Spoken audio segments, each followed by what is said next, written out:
Shalom jemaat Tuhan, pada PK kali ini saya berikan topik eskatologi pribadi. Mari kita berdoa. Mohon Roh Kudus, Roh kebenaran membimbing hamba-Mu yang akan menyampaikan firman Tuhan, dan setiap kami yang menonton dan mendengar, kami semua dibimbing oleh Roh yang sama. Berfirmanlah kepada kami lewat lidah hamba-Mu dalam nama Tuhan Yesus. Amin. Eskatologi pribadi.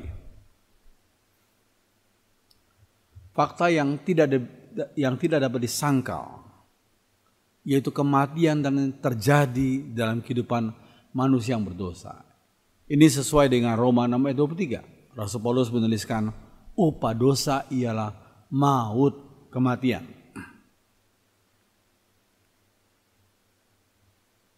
Nah, ada seorang yang bernama Mary Baker Eddy. Beliau adalah pendiri bidang Christian Science di Amerika, ya.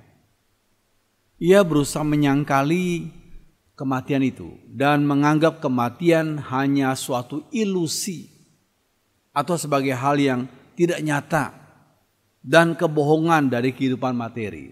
Itu kata Mary Baker Eddy. Namun faktanya, walaupun berusaha disangkalinya, pada tanggal 3 Desember tahun 1910, Mary Baker Eddy sendiri mengalami maut itu. Ya. Jadi fakta keberadaan maut itu tidak bisa disangkali oleh manusia yang berdosa ini. Ya. Alkitab menyatakan ada 3 macam kematian, yakni kematian rohani, jasmani, dan kematian kekal. 3 macam kematian. Ya. Di dalam systematic theology, kematian rohani dan kematian jasmani itu biasanya dibahas dalam konteks doktrin dosa. Sedangkan kematian kekal dibicarakan secara khusus di bagian eskatologi tentang akhir zaman. Ya.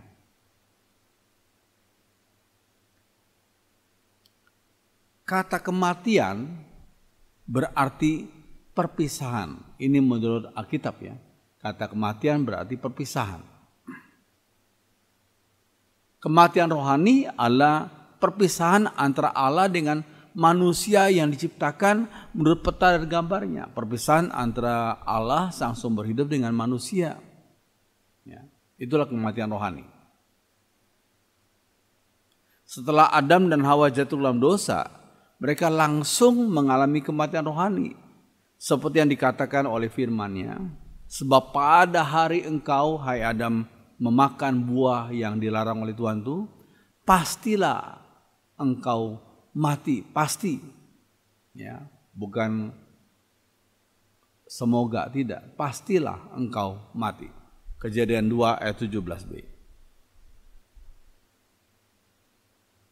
Dosa telah memisahkan mereka dengan Allah, sehingga mereka berusaha untuk sembunyi, yaitu Adam dan Hawa itu sembunyi.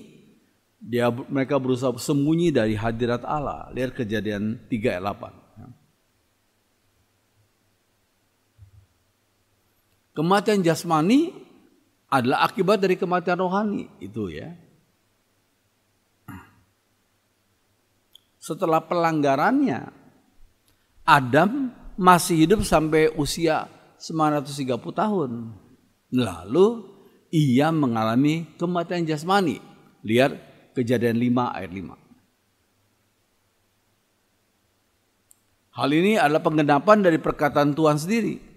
Sampai engkau kembali lagi menjadi tanah, karena dari situlah engkau diambil, sebab engkau debu dan engkau akan kembali jadi debu. Lihat Kejadian 3 ayat 19b. Paulus menegaskan hal itu. Sebab itu sama seperti dosa telah masuk ke dalam dunia oleh satu orang, dan oleh dosa itu juga maut, demikianlah maut itu telah menjalar kepada semua orang, karena semua orang telah berbuat dosa. Lihat Roma 5 ayat 12. Ya, kematian jasmani adalah terpisahnya tubuh dan jiwa. Terpisahnya tubuh dan jiwa. Dalam Ibraninya jiwa itu adalah nepes. Ya. Manusia diciptakan sebagai a living soul, jiwa yang hidup. Kejadian 2 ayat 7. Ya. Pada waktu seseorang meninggal dunia, tubuhnya akan kembali jadi tanah. Tubuhnya akan kembali jadi tanah. Tetapi rohnya, dalam Ibrani ruah, akan kembali kepada Allah. Lihat Pengkhotbah 12 ayat 7. Tubuh manusia tanpa roh dalam bahasa Yunani adalah pneuma, itu disebut mati. Lihat Yakobus 2 ayat 26.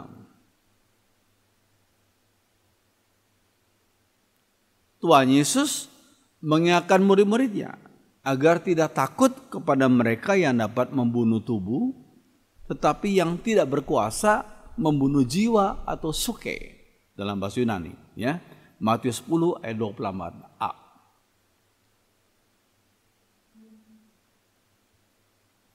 Ya, pada waktu Yesus mati secara jasmani di kayu salib, ia menyerahkan nyawanya. Dalam bahasa Yunani adalah pneuma. Nyawanya itu pneuma.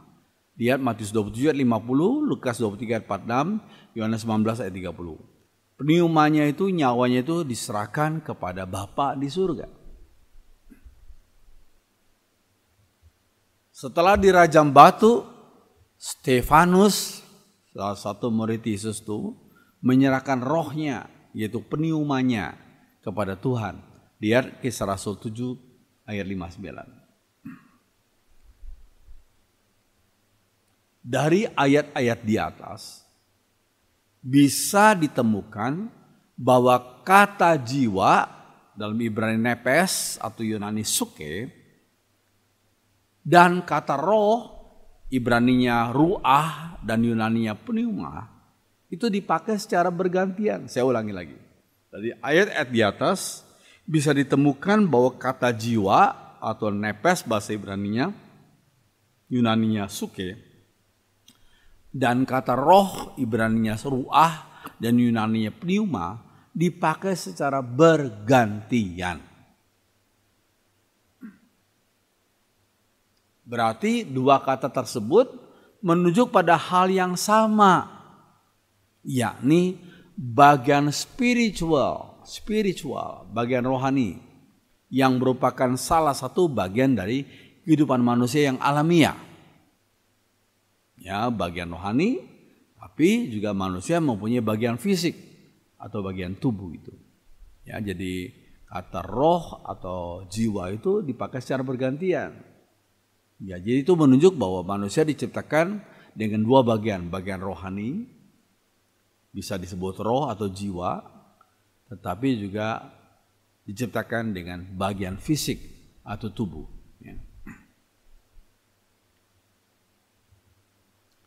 Alkitab tidak mengatakan bahwa kehidupan adalah suatu eksistensi keberadaan dan kematian adalah hal yang non-eksistensi ketidakberadaan. Saya ulangi lagi. Alkitab tidak mengatakan bahwa kehidupan adalah suatu eksistensi atau keberadaan dan kematian adalah hal yang non-eksistensi atau ketidakberadaan. Namun keduanya adalah sama-sama eksistensi walaupun keadaannya berbeda. Jadi kematian maupun kehidupan adalah sama-sama eksistensi walaupun keadaannya berbeda. Jadi kematian jasmani adalah suatu transisi kepada cara eksistensi yang berbeda. Saya ulangi. Kematian jasmani adalah suatu transisi kepada cara eksistensi yang berbeda. Kematian jasmani bukanlah kepunahan. Ya, seperti yang dikatakan oleh golongan Sasiova. Golongan Sasiova menyebut kematian jasmani adalah kepunahan. Tidak demikian. Alkitab tidak mengatakan demikian. Ya. Kematian jasmani menurut Alkitab adalah suatu transisi kepada cara eksistensi yang berbeda. Ini penting, ya. Ya, bagi orang beriman, setelah mengalami kematian jasmani, maka jiwa atau rohnya diterima oleh Tuhan di surga. Seperti yang terjadi pada diri Stefanus yang jadi martir, jadi seorang martir Kristen pertama dalam sejarah gereja. Lihat Kisah Rasul 7 ayat 59. Ya. Sedang mereka melemparinya, demikian kata ayat firman Tuhan, Stefanus berdoa katanya, "Ya Tuhan Yesus, terimalah rohku." Kematian fisik adalah pintu gerbang dalam tanda kutip ya, menuju kepada tempat kediaman Kristus. Seperti yang dikatakan Paulus dalam Filipi 1:23. Aku didesak dari dua pihak. Aku ingin pergi dan diam bersama-sama dengan Kristus, itu memang jauh lebih baik. Diam bersama-sama Kristus ya, Paulus mengalami kematian jasmani. Rohnya berdiam bersama-sama Kristus.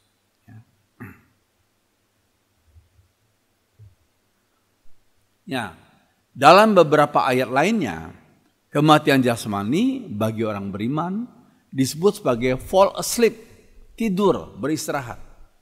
Lihat Markus 5:39, Kisah Rasul 7:60, 1 Tesalonika 4:13. Ya, kematian jasmani bagi orang beriman disebut sebagai fall asleep, tidur atau beristirahat. Suara dari surga meneguhkannya. Berbahagialah orang-orang yang mati dalam Tuhan sejak sekarang ini. Sungguh, jadi nggak main-main ya. Sungguh kata Rob, supaya mereka boleh beristirahat dari jerih lelah mereka, karena segala perbuatan mereka menyertai mereka. Lihat Wahyu 14 ayat 13.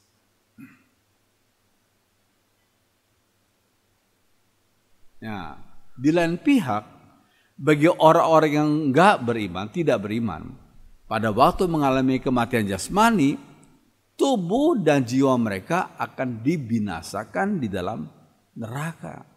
Tubuh dan jiwa mereka akan dibinasakan dalam neraka. Seperti yang tertulis dalam ayat berikut ini. Ini bagi orang yang tidak beriman kepada Yesus. Ya. Jadi janganlah kamu takut kepada mereka yang dapat membinasakan tubuh, tapi yang tidak berkuasa membunuh jiwa. Takutlah terutama kepada Dia yang berkuasa membinasakan jiwa maupun tubuh di dalam neraka. Lihat Matius 10 ayat 28, Lukas 12 ayat 4. Itu kata Tuhan Yesus.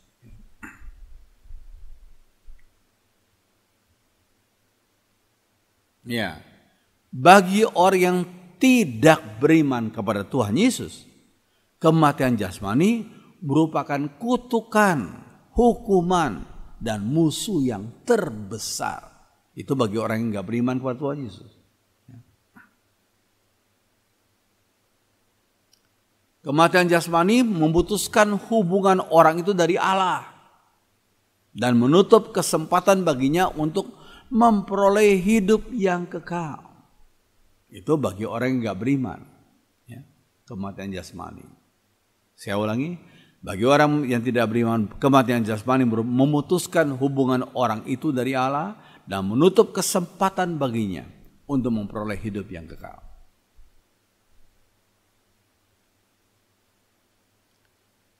Bagaimanakah dengan kematian orang beriman pada zaman Perjanjian Lama? Apakah jiwa atau roh mereka langsung masuk surga? Itu pertanyaannya. Ya.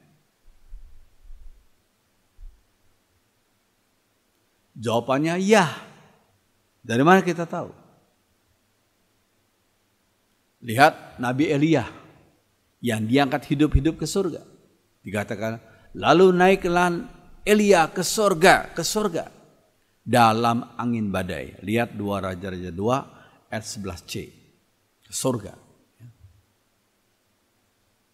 Tentunya bukan hanya jiwa atau roh Elia yang boleh langsung masuk surga, tapi semua jiwa atau roh umat Tuhan di dalam Perjanjian Lama juga masuk surga. Ya, sebab Allah tidak pilih kasih. Ini penting.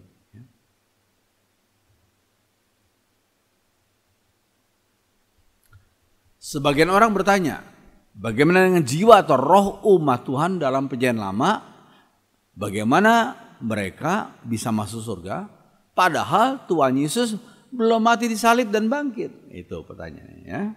Bagaimana jiwa atau roh umat Tuhan dalam perjanjian lama bisa masuk surga? Padahal kan Tuhan Yesus belum mati disalib dan bangkit. Kan Ia menjadi juru selamat semua manusia berdosa, semua umat Tuhan yang berdosa ini.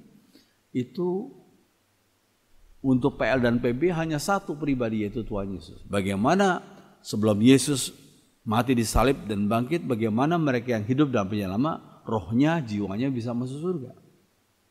Bukankah darah Yesus yang membayar tiket dalam tanda kutip ya, membayar tiket masuk mereka ke surga? Tapi Yesus dalam perjanjian lama belum mati dan bangkit dari kematian. Ya.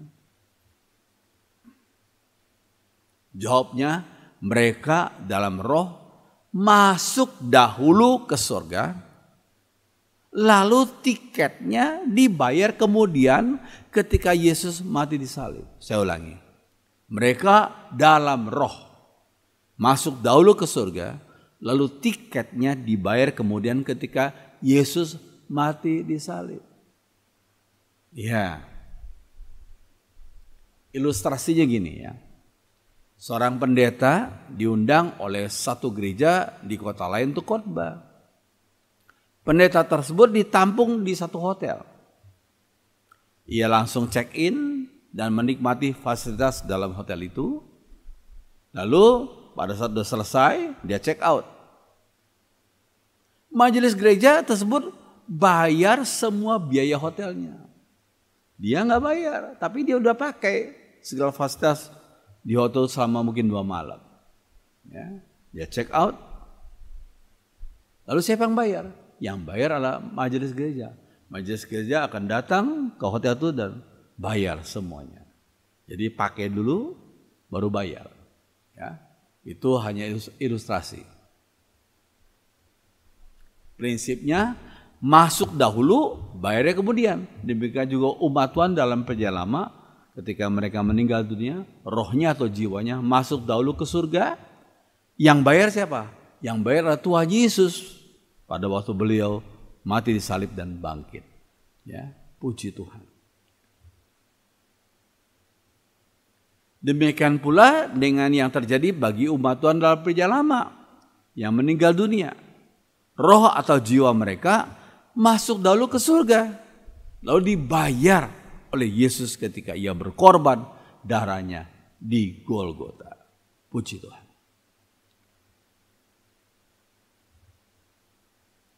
Namun bagi umatnya dalam perjanjian baru, termasuk saudara dan saya, kita hidup dalam perjanjian baru, tiket dalam tanda kutip ya, untuk masuk surga sudah dibayar Yesus di atas salib pada 2000 tahun yang lalu.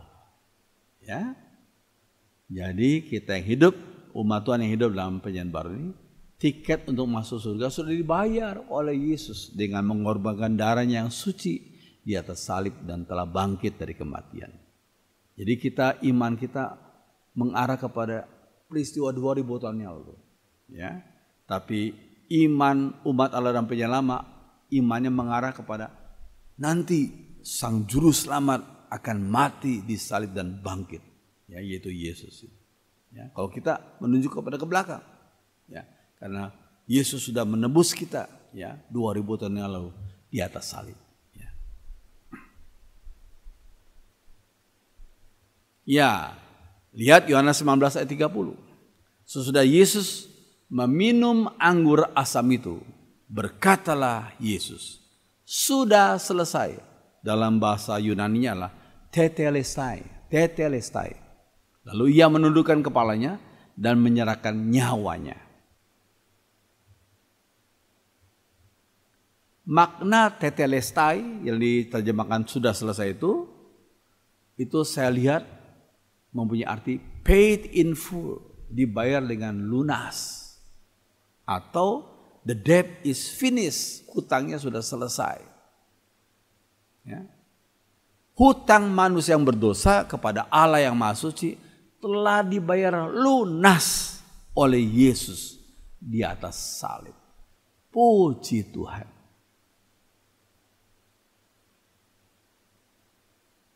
Mari kita ingat satu lagu. Lagu yang sudah lama sejak saya masih remaja waktu lalu. Di Gereja Betel Petamburan, Jakarta. Lagu ini, Yesus memanggil padaku dengan suara manis merdu. Akulah jalan dan hidup, Yesus berseru. Dia kata, aku jalan, kebenaran dan kehidupan. Tak seorang sampai ke Bapa tanpaku.